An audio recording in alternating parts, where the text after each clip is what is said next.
¿no? Romario, ¿estás acá? Sí, doctor. Buenos días. ¿Qué te parece ese No, cuadro? no lo reconozco, doctor. ¿Nada? No, doctor. A ver, de los Rehabilitators. Rodrigo Ataucinchi, ¿estás acá, Rodrigo? Sí, doctor. ¿Qué tal, Rodrigo? ¿Cómo estás? No sé si Todo bien, doctor, gracias. te familiarizas con este cuadro. Doctor, no lo escucho muy bien. Doctor, ¿Estás en ¿se me tu casa, escucha? Rodrigo? En el hospital, Sí, te doctor. escucho. Está rotando. Sí, doctor. Ya. Pero Marcelo, no a reconozco. ver. Nada. Marcelo, Sí, doctor. Es la pintura de Frida Kahlo, una pintora que representó, digamos, la vida. Que ella tuvo un accidente y trató de representar eso en una pintura. ajá, sí, no sé si tuvo un accidente automovilístico, pero tuvo un accidente a temprana edad, ¿no? Donde tuvo problemas, fracturas a nivel de la columna y por ende se familiarizó bastante con el dolor crónico. Si ustedes observan el cuadro, es una persona, una mujer, supongo que es un autorretrato, donde si ustedes observan, hay clavos, ¿no? En todo el cuerpo, ¿no? Como agujetas que siempre están molestando. Y ella se representa seria, llorosa, ¿no? Tiene lágrimas y con la columna destrozada, ¿no? Tiene un montón de cuadros que simbolizan el dolor crónico, pues, ¿no? Es una persona que muy sensible, llegó a casarse, creo que nunca tuvo hijos, pero siempre se ven sus cuadros ahí representándose con dolor, ¿no? Ya, eso era para solamente familiarizarnos siempre a nivel de nuestro arte, también la música, la pintura, se ha representado no solo la felicidad, también el dolor. El dolor es un síntoma ya muy familiarizado con todos nosotros. Es la principal causa, chicos, de inconsulta médica. Nosotros, el 80% vamos a las consultas médicas de cualquier especialidad, consulta en general, por dolor. Puede ser un dolor de muela, una cefalea, un dolor en el tobillo, por una caída, etcétera. Dolor. Entonces, ustedes como médicos tienen que conocer la fisiopatología, los tipos de dolor, el tratamiento. Y como les decía siempre desde las primeras clases, hay por lo menos el 70% de pacientes que acuden a los consultorios de fisiatría o medicina física también acuden por dolor y sobre todo dolor crónico, ¿ya? Entonces, es un síntoma, aparte si recuerdan, en la primaria nos han enseñado que la visión, la audición, el tacto son sentidos sensoriales, ¿no? Que nos avisan de algún peligro, de la luz, de algún estímulo. También el dolor podemos considerarlo un estímulo que preserva nuestra vida, ¿no? Si hay alguna actividad o algún objeto que nos puede hacer daño, el dolor es un síntoma que nos avisa del peligro el cual estamos corriendo riesgo. Dices, el síntoma más importante de las enfermedades musculoesqueléticas y es la principal razón por la cual los pacientes solicitan asistencia médica, sobre todo cuando el dolor se hace crónico. Este dibujo es bastante representativo, ¿no? Se ven articulaciones, se ven músculos y el paciente cabizbajo, agarrándose la cara, deprimido, ¿no?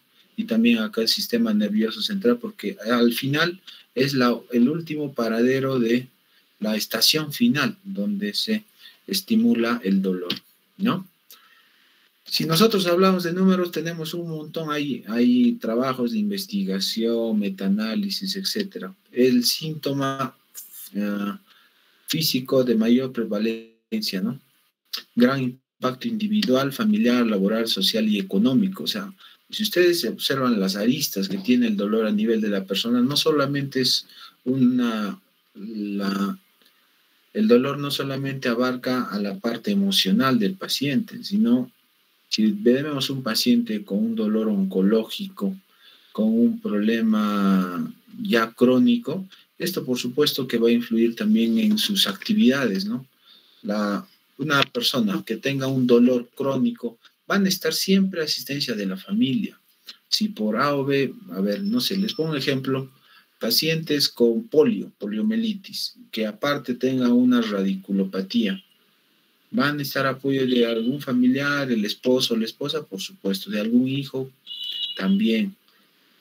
¿Va a influir en las actividades laborales? Por supuesto. Este paciente de repente tendrá hasta un certificado de discapacidad que amerite pues que tiene un problema de deficiencia, ¿no? Entonces, las actividades laborales, la vida social, una persona con dolor por una polineuropatía, por una radiculopatía, ¿podrá hacer sus actividades lúdicas normalmente? Difícilmente, ¿no? Podrá relacionarse con otras que está que no tenga esas condiciones de dolor. Por supuesto que no, ¿no? Y también puede repercutir hasta en la esfera económica. No solamente las personas, por ejemplo, que tengan, por ejemplo, las lumbalgias crónicas, enfermedades degenerativas, son personas que generalmente pasan evaluaciones y se dan de baja laboralmente mucho antes de cuando ellos se jubilen, ¿no? Ustedes saben que los médicos nos jubilamos, por lo menos en salud, entre los 65 70 años, no sé si lo conocen, ¿no? Pero una persona que tenga ya un problema crónico, y lo he visto porque he visto colegas que ya han pasado ya algunas evaluaciones, se van pues de baja a los 55 60 porque ya sus capacidades laborales ya se ven mermadas, no pueden hacer guardias, siempre están pidiendo descansos médicos, etcétera, etcétera, ¿ya? En general, el 30% de la población refiere haber padecido algún dolor en los días previos a la consulta médica. El dolor aumenta con la edad, ¿ya? Ustedes van a tener oportunidad si, no sé, el próximo mes y empiezan a hacer algunas rotaciones o si le están haciendo, buen número de pacientes que acuden a los servicios asistenciales, hablo de reuma, gastro, rehabilitación, neurología, etcétera, son mayores, ¿no? Ustedes todavía pues son muy jóvenes y van a ver, todavía no han tenido dolores crónicos, ¿no? El 43% de los pacientes son mayores a 65 años, chicos. El dolor crónico es de alta incidencia, 60% lo padecía desde hace más de 3 meses que llega a la consulta. La población mayor, mayores a 65 por supuesto, adultos mayores, padece más dolor en las extremidades inferiores, ¿no? Estoy hablando acá de polineuropatías, insuficiencias venosas, arteriales, lesiones crónicas, radiculopatías, ¿ya? Hasta el 65% de las personas con dolor toman algún fármaco. Eso también es otro tema que habría que investigar, ¿no? Y siempre les digo a ustedes no sé si conocen cuántos fármacos toma un paciente que tiene diabetes, por ejemplo, que tenga diabetes y a la vez hipertensión, que tenga diabetes, hipertensión e hipotiroidismo, o que tenga también un dolor crónico, ¿no? En las guías de práctica clínica está como primera elección el uso del paracetamol, como adyuvante o como un analgésico para dolores articulares inespecíficos, mialgias, artralgias, ¿no? Habría que ver cuántas personas consumen paracetamol en salud, por ejemplo. Cuánto se prescribe por los médicos de atención primaria o las especialidades. Sería bueno conocer estos temas para hacer campañas de concientización acerca de lo que es el dolor crónico, ¿no? Y dice, hay un 30% de autoprescripción ante la presencia de dolor. Lo que primero hacen nosotros en general, en nuestras costumbres, nuestra idiosincrasia es, si me duele algo, primero voy a farmacia y me tomo el analgésico inespecífico que haya, ¿no? Un paracetamol, naproxeno, ibuprofeno o un diclofenaco si el dolor es más intenso. Si no me calma, ya vuelvo a ir a la farmacia, pido algo más, de repente me pueden recetar algo más, pero no voy al médico, no me evalúan, solamente consumo fármacos, ¿no? Me autoprescribo o no autoprescribo. Y eso también influye bastante en está asociado también a otros problemas, ¿no? Como gastritis crónica, lesiones renales, etc. Entonces, el dolor, chicos, es un problema de salud pública, si lo ven así. Y también no solamente en los hospitales, sino en centros geriátricos y en la población mayor, adulta mayor, ¿ya? Pero, ¿qué es el dolor? Dice, la Asociación Internacional para el Estudio del Dolor, dice, es una sensación y experiencia emocional desagradable. El otro día hemos hablado del síndrome miofacial, también hemos hablado de este tema, ¿no? Está asociado a daño tisular, real o potencial, o descrito en términos de tal o de dicho daño, ¿no? Es una sensación, esa es una de sus primeras características, ¿no? Y una experiencia emocional desagradable. No sé a quién le pueda gustar el dolor, pues, ¿no? Totalmente desagradable. Cada persona tenemos nuestras propias idiosincrasias, nuestro propio umbral del dolor. En general se dice que las mujeres toleran más el dolor, ya sea por factores culturales, emocionales, de crianza o hasta factores hormonales, ¿no? Pero cada persona tiene una idea de lo que es el dolor, ¿ya? Entonces, generalmente está asociada a un daño real. Pues si yo me corto, no sé, estoy picando una cebolla, me corto la piel, voy a sentir dolor, ¿no? Si tengo una caída y piso un clavo, voy a tener dolor. Está asociado a inflamación y daño tisular. Pero también hay pero no necesariamente el dolor siempre está asociado a daño. Por ejemplo, en los pacientes, y también les he dado este ejemplo ya, con pacientes con, por ejemplo, las polineuropatías, ¿no? Donde hay daño a nivel de los axones, de las dendritas, de las neuronas nociceptivas. También hay una disfunción acá y puede activarse todo el proceso nociceptivo y producir dolor. Eso es por una lesión a nivel de las neuronas que conducen el dolor. Entonces, no necesariamente tiene que haber un daño tisular para que haya dolor, ¿ya? Entonces les decía que el dolor tiene muchas categorías o esferas, ¿no? Hablamos acá de nocicepción, que no es igual a dolor. Hablamos de sufrimiento, conductas del dolor. Ya cuando el dolor se hace crónico, los pacientes cuando el dolor es agudo, pues un dolor agudo intenso, el dolor está asociado a sudoración, activación del sistema simpático, puede haber pacientes con taquicardia, etcétera, ¿no?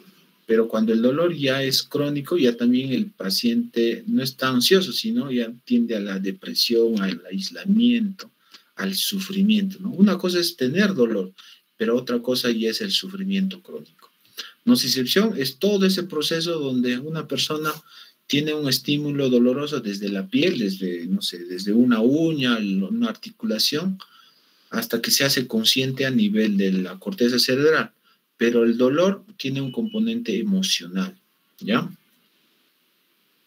El dolor constituye un mecanismo de protección, eso también lo hemos conversado, y aparece siempre que cualquier tejido resulte dañado y hace que el individuo reaccione adaptándose al estímulo doloroso. ¿Ya? Esto, chicos, es una diapositiva que no quiero que se olviden. Acá está resumido todo lo que es la transducción, ¿ya? La transmisión que se da a nivel de las neuronas, la modulación preferentemente en el hipotálamo, en la médula espinal, en las haces de transmisión y por último la percepción, donde ya hacemos una conciencia de lo que es el dolor. Repito, la transducción que está acá, que es la transducción, es los estímulos nocivos, ya sean químicos, mecánicos, son convertidos en un potencial de acción a nivel de los receptores. Ustedes saben que la neurona tiene sus dendritas, ¿no? Aquí está el nociceptor. Pueden tener hay diferentes neuronas, las de tipo C y las A delta, creo que es, ¿ya? Estas dendritas van a llegar a la parte posterior del ganglio posterior de la médula espinal y por ende entran a las fibras sensitivas, ¿no? A través del axón, ¿no? Y van a ser los haces espinotalámicos los que van a conducir el dolor. ¿ya? Pero acá también tenemos neuronas inhibitorias que modulan y disminuyen la recepción del dolor. O sea, el dolor que se transduce acá, o sea, que transmite, no es el mismo que llega hasta la corteza. Tenemos un montón de fármacos incluso que actúan sobre la modulación del dolor. Ahí está la pregabalina, la gabapentina, que actúan a nivel de la médula espinal. ¿Ya? Pero para términos prácticos que ustedes deben conocer, la transducción es la conversión de un potencial de acción, perdón, la conversión de un estímulo nocivo en un potencial de acción, ¿ya? Y la transmisión es el proceso con el cual el potencial de acción se propaga de manera centrípeta, o sea, hacia la médula espinal y asciende a través del sistema nervioso periférico. Estoy hablando de la médula espinal, ¿cierto? Hacia el sistema nervioso central. ¿Ya? La modulación es otro proceso por el que el proceso de la transmisión es atenuada en diferentes niveles. Les decía, a nivel de la médula espinal, a nivel del haz espinotalámico, a nivel de la sustancia reticular, del hipocampo, el sistema límbico también. Y la percepción es el proceso final, por el que la transducción, la transmisión y la modulación interactúan con la psicología del paciente para crear una experiencia emocional, por tanto subjetiva, que se percibe como dolor, ¿ya? Entonces, transducción, transmisión, modulación y percepción, ¿ya? Cuando hemos hablado ahora de síndrome de fibromialgia, se dice que las personas, por ejemplo, con fibromialgia, tienen una alteración a nivel de la corteza de la percepción. Por eso ellos tienen dolores más crónicos que las personas pues común y corriente, ¿no? Entonces en la fisiopatología, que hay un montón también de teorías que todavía se están estudiando, habría una alteración en la percepción de las personas con fibromialgia en ese proceso neurofisiológico. Nosotros a nivel de la piel tenemos un montón de receptores de lo que es el dolor, ¿ya?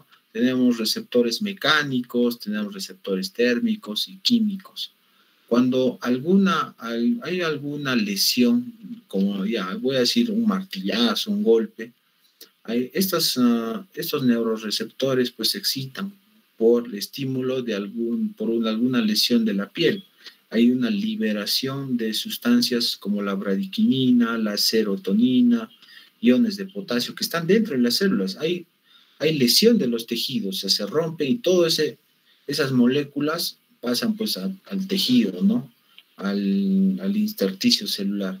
Entonces, esto va a estimular a las dendritas de estos axones, perdón, a las dendritas de estas neuronas, y se va a producir lo que es la transducción, ¿ya? También tenemos las prostaglandinas, tenemos como 20, 30 tipos de prostaglandinas, también la sustancia P. Creo que las que están más relacionadas con el dolor son la prostaglandina 2, la 6, la 18, y favorecen la sensibilidad en las terminaciones del dolor. También hay migración de mastocitos, plaquetas, y la sustancia P y la bradiquina, que también producen vasodilatación, ¿no? A nivel de esta zona del dolor. Acá también se ve histaminas, células mastoides, noradrenalina, etc. Acá tengo un cuadro. Ajá. A ver. Chicos, los tipos de fibra que están más relacionados al dolor son las fibras tipo C, que están acá. Esas fibras tipo C tienen una transmisión del dolor un poco más lenta y no tienen mielina, o sea, no tienen la cubierta perineural de mielina. Por eso la velocidad, ustedes saben que cuando tiene mielina es saltatoria, ¿no? Y tiene mucho más velocidad de transmisión. Las fibras C están relacionadas con la nocicepción de tipo mecánico, térmico y a nivel de las simpáticas postganglionares. Pero las fibras A delta son las fibras que llevan las terminaciones de mecano, termo y nociceptoras también. Entonces, una es más lenta, su velocidad es de 0.5 a 2 por metro por segundo, pero la otra es de 12 a 30, ya mucho más rápida, ¿no? Si ustedes, no sé, miden 1.60, por ejemplo, tienen por ejemplo, pisan un clavo, ¿ya? Y podemos calcular pues la velocidad cuando va a llegar al cerebro, ¿no? Entonces, tenemos dos fibras importantes de nociceptivas, las fibras A delta y las fibras tipo C. Las fibras A alfa son pues las motoras, ¿no? Cuando ustedes movilizan, están trabajando estas fibras motoras. Tenemos también las fibras A gamma, son las motoras intrafusales. Y las fibras A beta son aferencias táctiles y de presión. ¿Se acuerdan que cuando hemos hablado de electroterapia, las que llevaban el dolor son las A delta y las fibras C? Y las A beta son fibras también que se estimulan en la electroterapia para cerrar la compuerta a las fibras A delta y las fibras C, ¿ya? Acá están las fibras que llegan a través de la parte dorsal de la médula espinal, se interrelacionan a nivel de las láminas de Rexet y se integran por los haces espinotalámicos hacia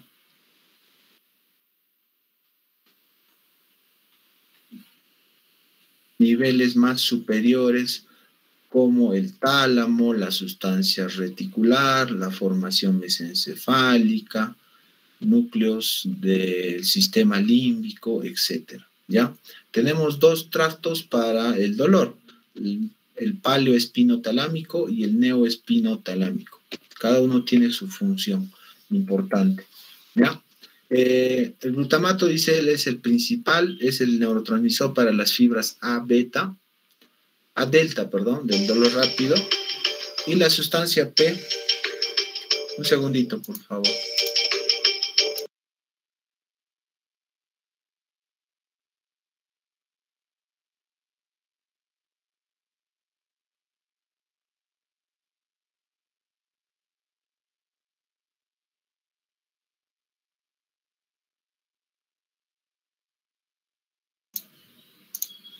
Les estaba comentando, el glutamato es el neurotransmisor para las fibras A delta del dolor rápido y la sustancia P es el neurotransmisor de las fibras tipo C, de dolor lento o crónico. El dolor rápido son neuronas que tienen mielina, ¿no? Son fibras más gruesas y de mayor velocidad, entre 12 a 15 dijimos, ¿no? De 12 a 30 metros por segundo. Y las fibras... y la sustancia P para las fibras de tipo C, de dolor lento o crónico. Ya tenemos dos vías, el ACE neoespinotalámico y para el dolor agudo, y la vía del dolor crónico, el paleoespinotalámico. Todas son vías que se van a ascender a nivel del mesencéfalo, el bulbo, ¿no? Y todavía acá tienen todavía algunos... una función de modulación, pues, ¿no? Para llegar hacia la corteza cerebral y se haga consciente el dolor. La formación reticular es una de ellas, y los núcleos interlaminares también.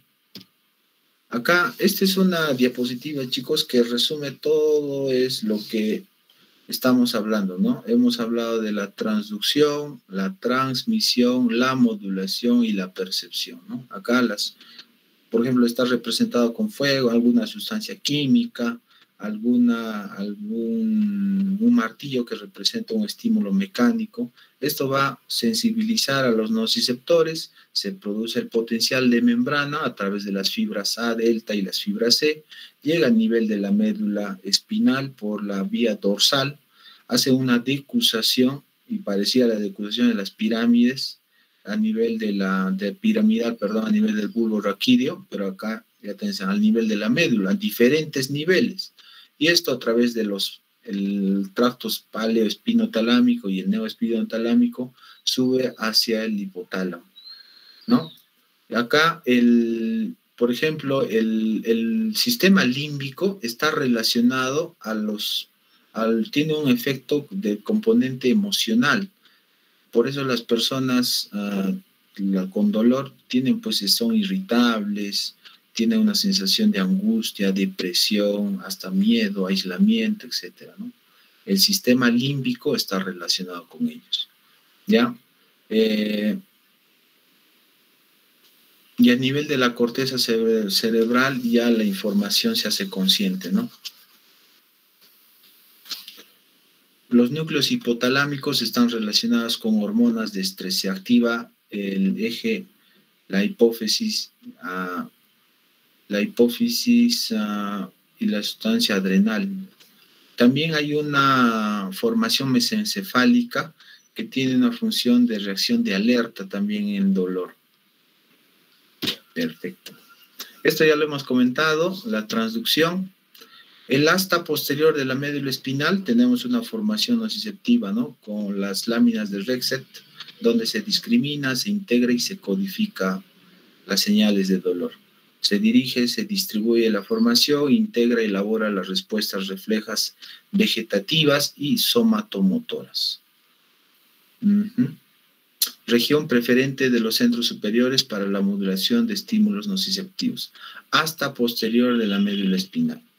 Ya, las vías del dolor, la espinotalámica, llevan el dolor y temperatura al 90% de las vías ascendentes. Y también tenemos el espino retículo talámico o paleoespinotalámico. Aquí están las vías que hemos comentado. Termina a nivel de la corteza cerebral. Y acá las funciones de cada una, ¿no? La formación reticular afecta la conciencia del dolor. El bulbo raquídeo estimula el centro respiratorio y el cardiovascular. El tálamo sirve como una estación de relevo, distribuye las señales a diversas áreas del cerebro. El hipotálamo y la hipófisis tienen una respuesta hormonal, pues, del dolor. El sistema límbico está relacionado con las reacciones de las emociones del dolor. Y la corteza cerebral, que es la vía final del dolor, la percepción, la conciencia del dolor en sí, ¿ya? Si nosotros clasificamos al dolor, básicamente tenemos dos tipos de dolor, uno nociceptivo y uno neuropático. En el nociceptivo está el somático, cuando uno percibe, pues, el dolor por alguna caída, un traumatismo, un proceso inflamatorio. Pero también tenemos algunas vísceras en nuestro cuerpo, el hígado, el vaso, los pulmones, que no necesariamente tienen receptores del dolor, pero también van a tener van a llevar dolor hacia niveles como la médula espinal, porque tienen algunas cápsulas. Por ejemplo, en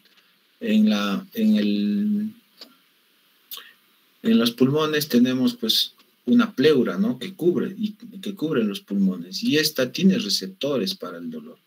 Sí, por ejemplo, en el hígado también tenemos una cápsula de Gleason, ¿se acuerdan, no? Si esta se distiende por alguna patología, esto también va a llevar la sensación de nocicepción, pues, ¿no? hacia la médula espinal. Entonces, problemas de isquemia, por ejemplo, el corazón no tiene un dolor, pues, así muy somático, o sea, un dolor localizado. Al inicio el paciente puede sentir solo una molestia, pero ya cuando hay un proceso isquémico muy agudo o muy extenso, el dolor se va a ir intensificando, ¿no? Cuando hay pacientes con una distensión abdominal por, no sé,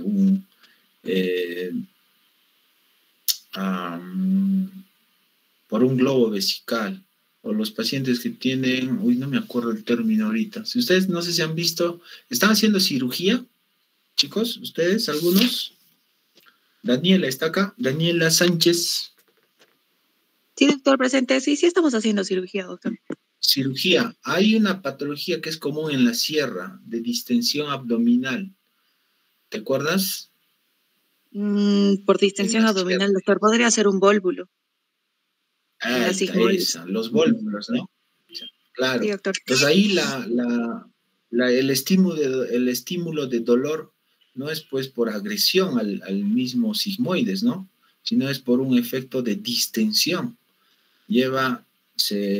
Ahí tenemos algunos receptores y esto va a producir dolor nociceptivo.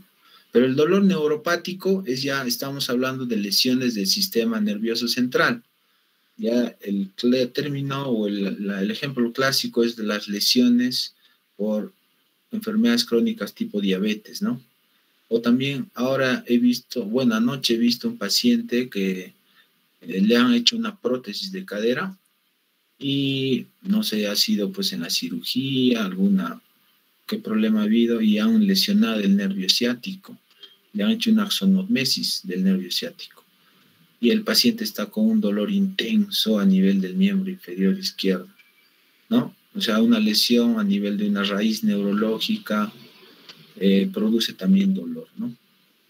Ahora, los pacientes que tienen dolor funcional de tipo psicogénico, acá está, por ejemplo, una vez una paciente que le habían amputado la pierna por diabetes, que es lo más frecuente, me dice, pues doctor, tengo dolor acá en la pierna.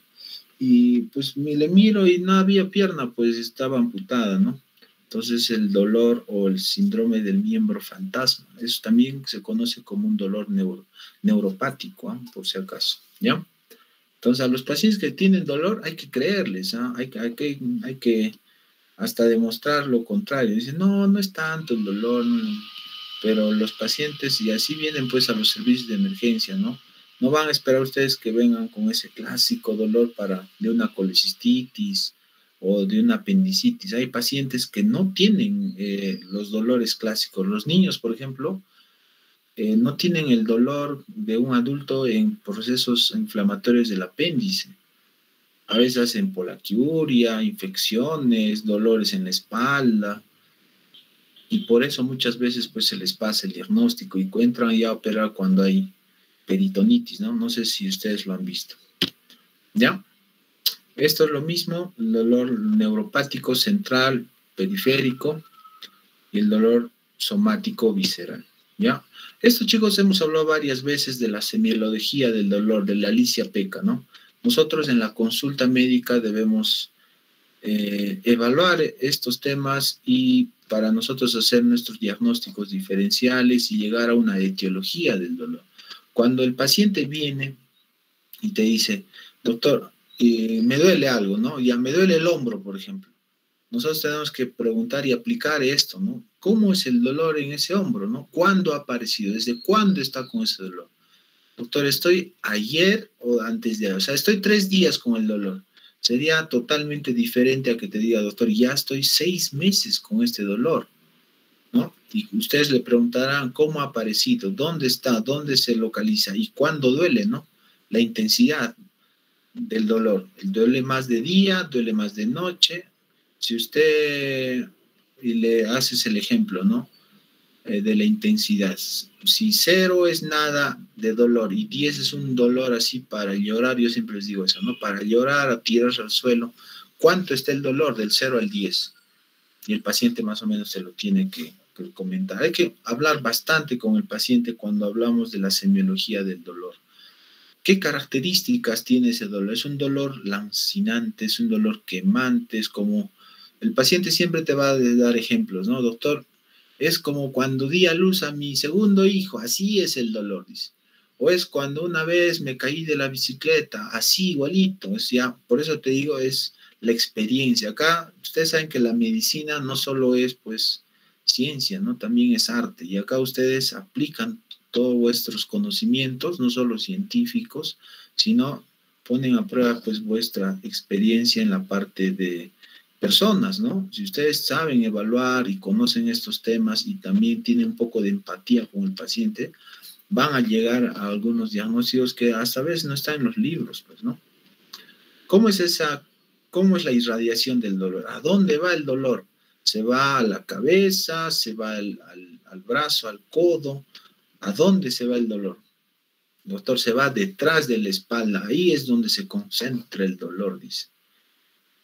La duración, el horario y la periodicidad. Hay pacientes que les duele más de día, otros les duele más de noche, otros les duele apoyar.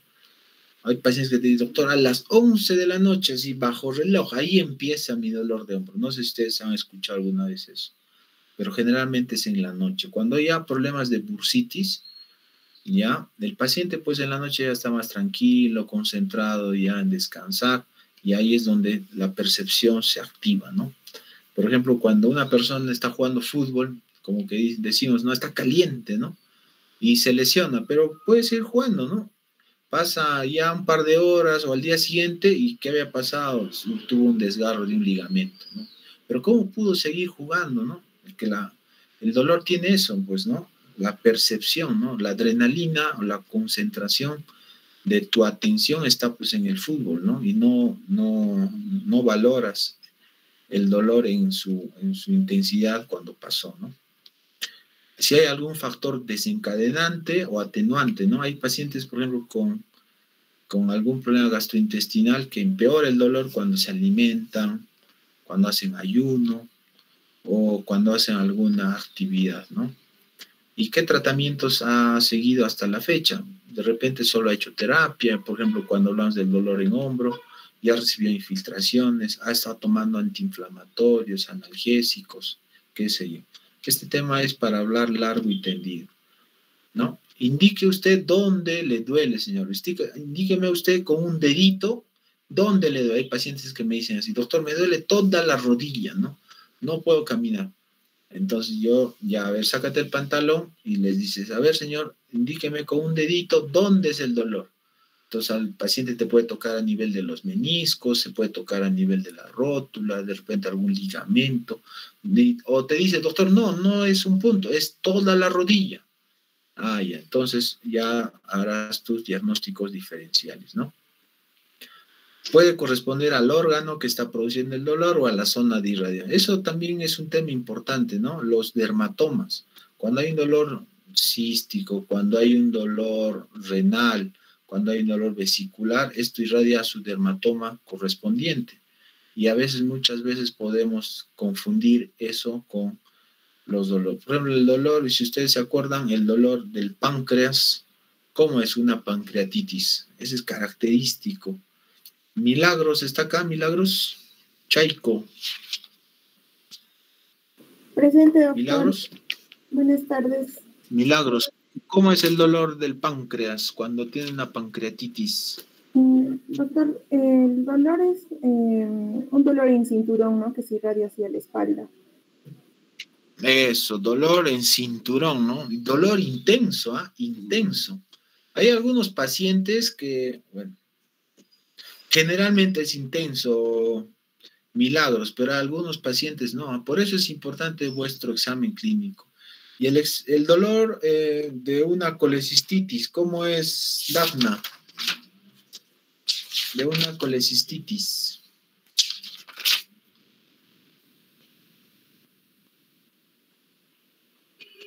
¿Dafna está acá? No tiene audio, Dafna. Dafna, no puedes hablar.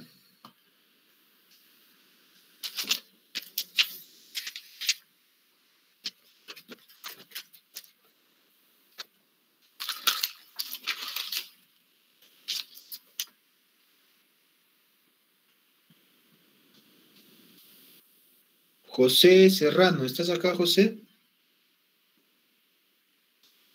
Sí, doctor, presente. ¿Me escucha? Sí, te escucho, José. ¿Cómo es un dolor de una colecistitis, José? Generalmente es intenso sí, es un dolor intenso en el epicondrio, en el hipocondrio derecho, doctor. Se puede ¿Siempre extender, es ¿no? intenso? Pero siempre es intenso. Bueno, bueno, no necesariamente, pero sí hay un dolor aquí en el hipocondrio derecho, doctor, que puede estar incluso asociado, ¿no? A lo que es ¿Está asociado a, decías? ictericia, ¿me escucha? A la ictericia. Hola. Bueno, claro, una colecistitis por una obstrucción, ¿no? Pero no necesariamente es a nivel del hipocondrio, ¿no? Al inicio puede ser un dolor a nivel del epigastrio, ¿ah? Y el paciente, nosotros los médicos muchas veces nos confundimos pues con una gastritis, ¿ah? ¿No es cierto? Entonces hay que respetar eso de las cronologías, ¿no? También se acuerdan de la cronología de Murphy, que el dolor aparece en un lugar, pasan las horas y recién se va localizando en otro sitio, ¿no? Eso, chicos, ustedes ya lo conocen mejor que yo, ¿ya? El dolor visceral, somático y neuropático, ya lo hemos visto. Este tema también de diferenciar el dolor agudo y crónico también está en nuestras prácticas. ¿Cuándo es dolor agudo? Les decía, hasta 3 meses, ¿no? Podríamos en las bibliografías. Y el dolor crónico a partir de los 6 meses, dice. El inicio puede ser el dolor agudo a partir de un daño tisular. Por claro, un golpe, pues, ¿no? Una caída, qué sé yo. Pero el dolor crónico generalmente va después de un dolor agudo, ¿no? Como consecuencia de un dolor agudo que no se ha tratado, que no se ha diagnosticado y no ha remitido, ¿no? El dolor agudo se le compara como una señal de alerta para promover la recuperación. O sea, si algo me hinca, yo saco al toque mi mano y es un reflejo, ¿no? Eso me da el dolor. Pero el dolor crónico no tiene un valor biológico, dice. Es destructivo física, psicológica y socialmente. No sé si ustedes han visto pacientes con dolor crónico, pacientes con fibromialgia, pacientes con radiculopatía, dolores oncológicos, etcétera, etcétera. Ahí, no sé, que los pacientes diabéticos también son portadores de dolores crónicos. ¿Qué otras? Enfermedades neurodegenerativas también van con dolores crónicos. Y el dolor agudo, dice, desaparece con la remisión del daño, ¿no? Mira, te curo tu herida y punto, y ahí queda, ¿no? Pero en el dolor crónico hay una mayor duración de lo que cabría esperar. El dolor agudo es experimentado en buena medida proporcional a la lesión. Si yo me hinco, puedo sentir dolor, puede pasar en minutos o en un par de horas, ¿no? Pero el dolor no tiene una relación de la magnitud y la lesión y el dolor experimental. El paciente puede tener una lesión pequeña.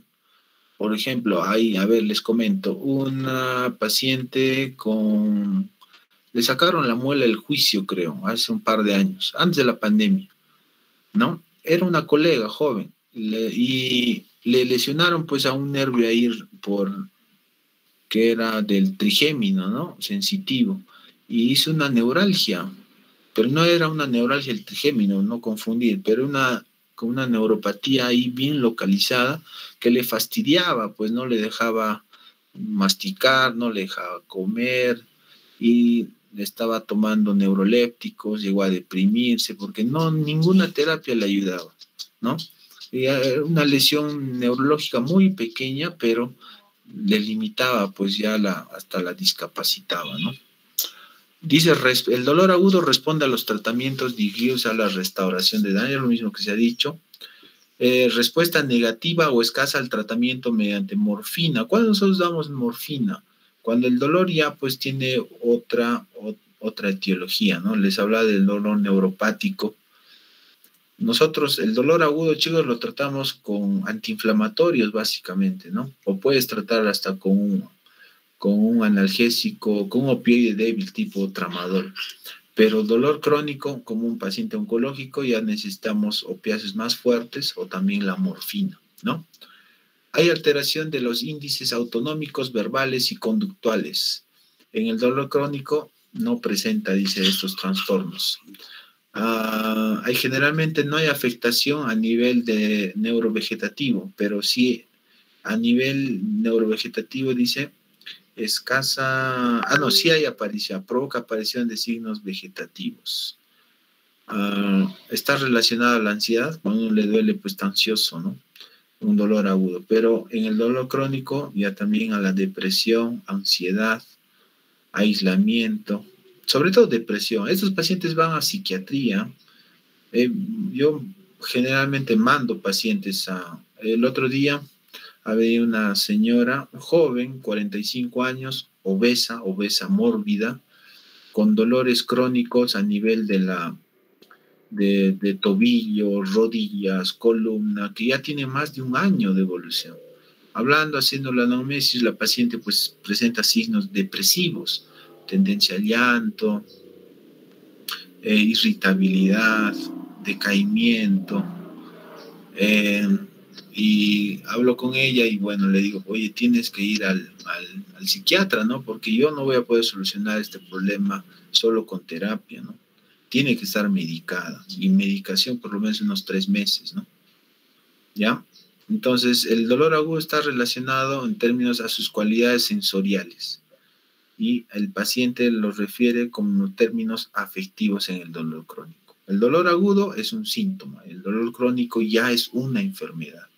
Es una enfermedad. Los algólogos, chicos, los algólogos son los médicos que se dedican a esta parte. En general es una subespecialidad de anestesiología, ¿ya?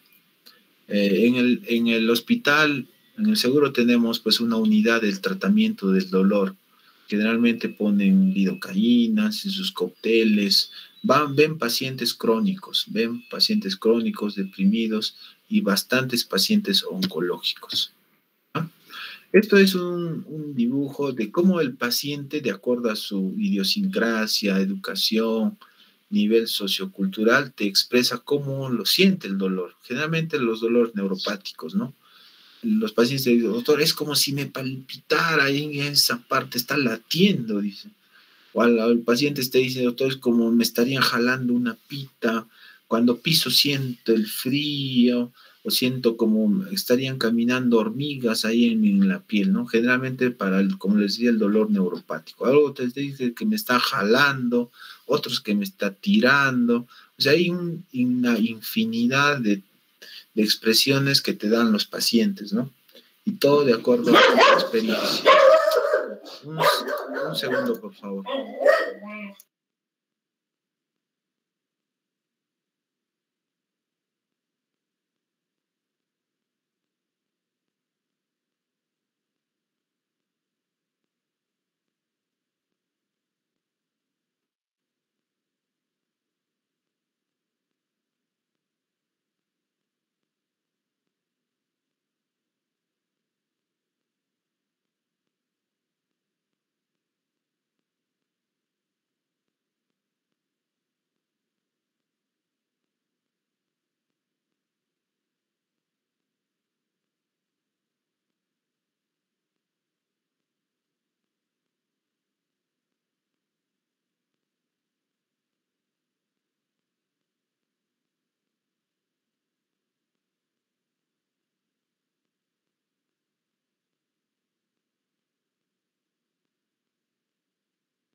Ya va a haber partido, chicos, ya va a haber partido. Bueno, creo que ya vamos a terminar acá. Voy a dejar de compartir esto. Chicos, en